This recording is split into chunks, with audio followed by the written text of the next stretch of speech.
Alright, hi. Chapter 13. She has the Scrabble board in front of her, the one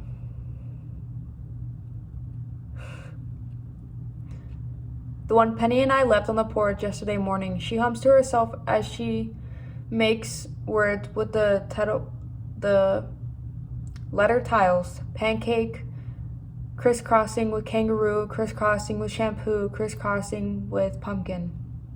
I stare. She looks exactly like her old Rosemary self. She has a summer tan and freckles on her nose. Her dirty blonde hair is streaked with lighter threads. She has a large bag of potato chips next to her and is eating them absently. I know she is dead. I do not believe in ghosts, but I do not think I am hallucinating either. Good morning, said Rosemary without looking up. Morning, Buttercup. I gaze at her in wonder. How did you get here? I missed you, says Rosemary, so I came back for a bit. She smiles at me and picks up the bag of potato chips. I'm having chips for breakfast. Chips for breakfast? That's something she and I did once. It's nearly impossible to get junk food in this house first thing in the morning, because our mother and Luda are always up so early, frying bacon and squeezing orange juice. They play NPR on the kitchen radio and bust about almost like friends. Well, it is only Luda who takes the trash to the bins by the staff building, only Luda who wipes the grease off the stove, and it's only Tipper who decides the menus, but they do seem to enjoy the kitchen together. Anyway, one morning, when she was 7, Rosemary woke at 5 a.m. and for some reason came to get me. We tiptoed downstairs together and made ourselves tea with lots of milk and sugar. We got 2 kinds of potato chips from the pantry, rigid ones with ranch flavor and regular ones with just salt. We took our chips and our mugs of tea down to the family dock. We watched the sun finish its rise. Rosemary wanted us to sing the song she called Billie Jean Is Not My Lover, so we did. She liked that song. She had no idea what it was about. After that, she had often asked me if we could have potato chips for breakfast. Sometimes I said, wake me up early and we'll do it. But she never came in early enough. Tipper and Luda were always in the kitchen. Other times I said, ugh, no, Buttercup, I want to sleep in.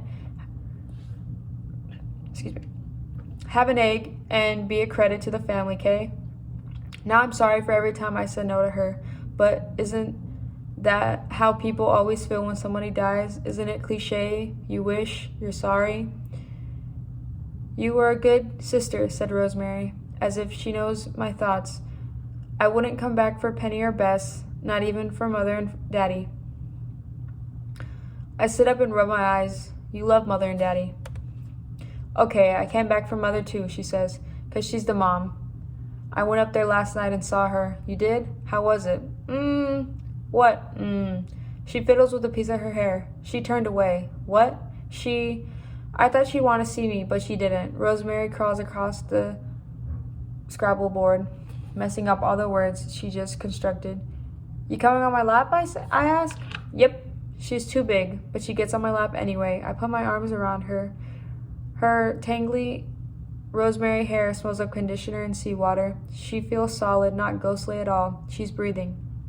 We cuddle for a bit.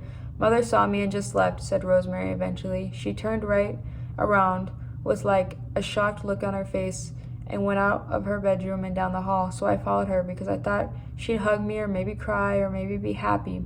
But when she got to the top of the stairs before she went downstairs, she turned back around. She said, please don't follow me. Don't visit me and don't follow me. I have to keep it together now for the rest of the family. Oh, Buttercup. She was scared of me. She loves you. She loves you, I say. I guess. Rosemary climbs off my lap, picks up her bag of potato chips, and goes to sit at the foot of the bed. Will you read me a story? Seriously, I say.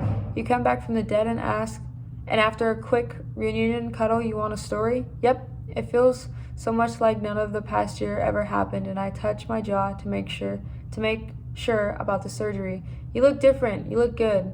It's kind of weird, but I'll get used to it, says Rosemary, running the sentences together and rolling her eyes. Thanks. Did it hurt? She asked. 'Cause dying hurt a lot, but only for a second, and then it was fine.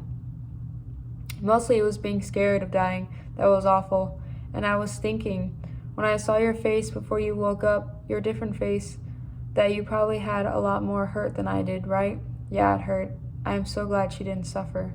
Like, what they did to your face hurt way more than death. I laugh. Okay, now read. Rosemary grabs a fairy book and hands it to me. You know, the one I want.